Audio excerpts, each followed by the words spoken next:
A'udzu billahi minasyaitonir rajim. Bismillahirrahmanirrahim. Qala hadza firaqu baini wa bainik. Sa'unabbi'uka bita'wila ma lam tastati' alaihi sabra.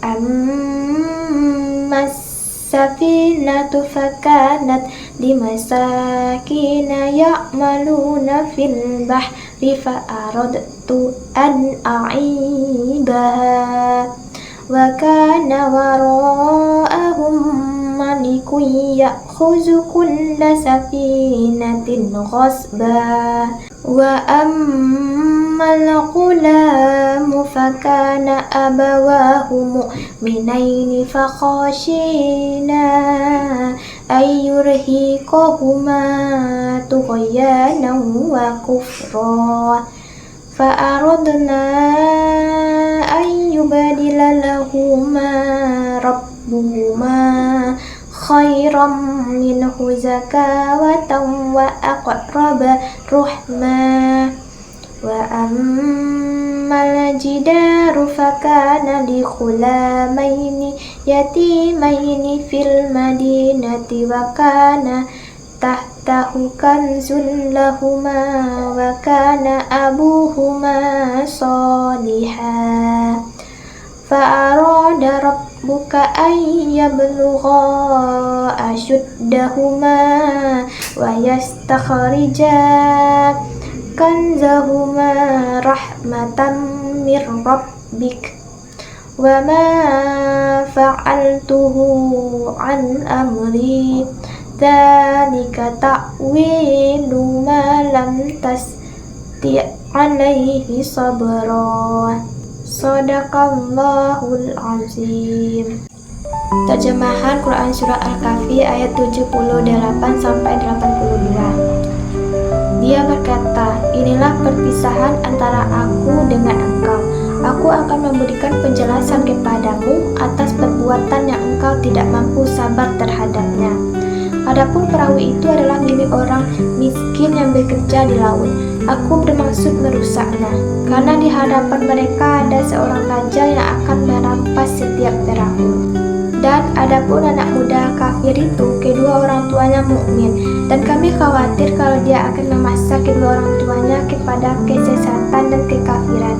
Kemudian kami menghendaki sekiranya Tuhan mereka menggantinya dengan seorang anak lain yang lebih baik kesuciannya daripada anak itu dan lebih sayang kepada ibu bapaknya. Dan adapun nini-nini rumah itu adalah milik dua anak yatim di kota itu, yang di bawahnya tersimpan harta bagi mereka berdua. Dan ayahnya seorang yang saleh, maka Tuhanmu menghendaki agar keduanya sampai dewasa, dan keduanya mengeluarkan simpanannya itu sebagai rahmat dari Tuhanmu. Apa yang kuperbuat bukan menurut kemauanku sendiri. Itulah keterangan perbuatan-perbuatan yang engkau tidak sabar terhadapnya. Asbabun nuzul Quran Surat Al-Kahfi 78 sampai 82. Ayat 78 sampai 82 yang menceritakan perjalanan Nabi Musa bersama Nabi Khidir. Ayat-ayat ini tidak memiliki sebab turun yang berdiri sendiri secara khusus, melainkan merupakan kelanjutan dari satu peristiwa besar yang diturunkan Allah sebagai pelajaran bagi umat manusia. Kisah ini berkaitan dengan kondisi orang-orang musyrik pada masa itu yang memiliki sikap sombong, terutama dalam hal harta dan kedudukan sosial. Mereka enggan duduk bersama orang-orang fakir dalam majelis ilmu bersama Nabi Muhammad SAW karena merasa diri mereka lebih tinggi dan tidak ingin disamakan dengan golongan yang dianggap rendah. Adapun ayat 78 sampai 82 secara khusus merupakan bagian akhir dari kisah tersebut yang berfungsi sebagai penjelasan terhadap tindakan-tindakan Nabi Khidir yang sebelumnya tampak aneh dan tidak dapat dipahami oleh Nabi Musa. Pada ayat 78 dijelaskan bahwa perpisahan antara Nabi Musa dan Nabi Khidir terjadi setelah Nabi Musa beberapa kali tidak mampu bersabar terhadap perbuatan Khidir. Setelah itu, Nabi Khidir mulai mengungkapkan hikmah di balik peristiwa-peristiwa yang telah terjadi. Penjelasan ini menjadi inti dari ayat 78-82, yaitu bahwa setiap perbuatan yang dilakukan oleh Khidir bukanlah atas kehendaknya sendiri, melainkan berdasarkan wahyu dan petunjuk dari Allah.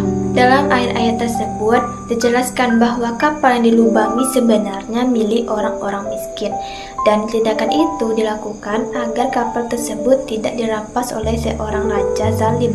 Anak yang dibunuh dijelaskan akan membawa kedua orang tuanya kepada kekafiran jika ia tumbuh dewasa, sehingga Allah menggantinya dengan anak yang lebih baik. Sedangkan dinding yang ditegakkan kembali ternyata menyimpan harta milik anak yatim, dan perbuatan itu dilakukan agar harta tersebut tetap terjaga sampai mereka dewasa. Semua penjelasan ini menunjukkan bahwa ada hikmah besar di balik setiap peristiwa yang secara lahir tampak tidak masuk akal. Nilai pendidikan yang terkandung dalam Quran Surat Al-Kahfi ayat 78-82. Yang pertama, kesabaran dalam menuntut ilmu. Kesabaran merupakan salah satu aspek terpenting dalam proses menuntut ilmu.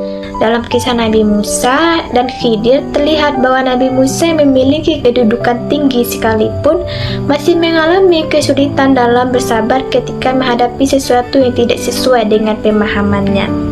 Hal ini menunjukkan bahwa kesabaran bukan hanya dibutuhkan oleh orang biasa, tetapi juga oleh orang yang berilmu. Dalam dunia pendidikan, kesabaran diperlukan dalam memahami materi yang sulit, menghadapi perbedaan pendapat, serta menjalani proses belajar yang panjang dan berkelanjutan. Yang kedua, tawaduk atau rendah hati.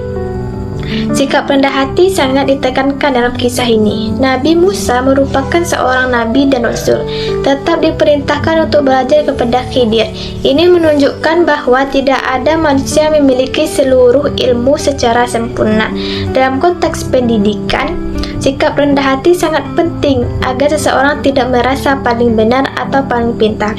Orang sombong cenderung menutup diri dari ilmu baru, sedangkan orang yang rendah hati akan selalu terbuka untuk belajar dari siapapun, baik dari guru, teman, maupun pengalaman hidup. Sikap tawaduk juga untuk menghargai ilmu dan menghormati orang yang menyampaikan ilmu, sehingga tercipta suasana belajar yang baik dan penuh keberkahan. Yang ketiga, kesadaran akan keterbatasan akal manusia. Dalam pendidikan, kesadaran ini penting agar seseorang tidak bersikap sombong terhadap ilmunya dan tidak mudah menghakimi sesuatu yang belum dipahami secara menyeluruh. Dengan menyadari keterbatasan akal, seseorang akan lebih terbuka, bijaksana, dan berhati-hati dalam mengambil kesimpulan. Yang keempat ada husnuzan, berbaik sangka kepada Allah. Nilai husnuzan atau berbaik sangka kepada Allah sangat kuat dalam ayat-ayat ini. Tindakan Khidir seperti merusak kapal, membunuh seorang anak, dan memperbaiki dinding tanpa imbalan pada awalnya tampak sebagai perbuatan yang merugikan atau tidak adil. Namun setelah dijelaskan, semua itu ternyata mengandung kebaikan yang besar. Hal ini mengajarkan bahwa manusia tidak boleh menilai sesuatu hanya dari apa yang tampak di permukaan. Yang kelima, kepedulian sosial. Kisah ini juga menunjukkan pentingnya kepedulian terhadap sesama, terutama kepada orang-orang yang lemah. Khidir melakukan tindakan untuk melindungi hak orang miskin dan menjaga harta anak yatim. Ini menunjukkan bahwa Islam sangat menekankan nilai solidaritas sosial dan keadilan. Dalam dunia pendidikan, nilai ini sangat penting untuk ditanamkan kepada peserta didik agar mereka memiliki empati terhadap orang lain. Kepedulian sosial dapat diwujudkan dalam bentuk membantu teman yang kesulitan, berbagi dengan yang membutuhkan, serta memiliki rasa tanggung jawab terhadap lingkungan sekitar.